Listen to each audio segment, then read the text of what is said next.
चाळीसगाव वनविभागाच्या सतर्कतेमुळे बिबट्याचा बछडा मातेच्या कुशीत। चाळीसगाव प्रतिनिधी तालुक्यातील धामणगाव शिवारात सोमवारी दुपारी शेतात सापडलेल्या बिबट्याच्या बछड्याची वनविभागाच्या यशस्वी नियोजनामुळे आपल्या मातेशी पुनर्भेट झाली आहे। वनविभागाने राबवलेल्या या मोहिमेचे सर्वत्र कौतुक होत आहे। घटनेचा थोडक्यात आढावा। शोध। शेतकरी दशरथ नथथू पाटील यांना शेतात मोटार चालू करताना एक बछडा आढळून आला। त्यांनी तातडीने वनविभागाला याची माहिती दिली। Rescue operation. वनपरिक्षेत्र अधिकारी कोमल पिंडकुरवार व त्यांच्या पथकाने घटनास्थळी धाव घेत बछड्याला सुरक्षित केले। वरिष्ठांच्या मार्गदर्शनाखाली पुनर्भेट घडवून आणण्यासाठी परिसरात ट्रॅप कॅमेरे आणि लाईव्ह कॅमेरा लावण्यात आला।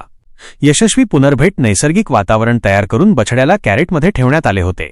सायंकाळी 7 वाजेच्या सुमारास मादी बिबट आपल्या पिल्लाच्या ओढीने तिथे आली आणि त्याला सुखरूप घेऊन गेली। हा संपूर्ण हृदयद्रावक क्षण कॅमेऱ्यात कैद झाला आहे। सतर्कतेचा इशारा। मादी बिबट्याचा वावर याच परिसरात असण्याची शक्यता असल्याने धामणगाव भागातील शेतकऱ्यांनी शेतात जाताना खबरदारी घ्यावी असे आवाहन वनविभागाकडून करण्यात आले आहे।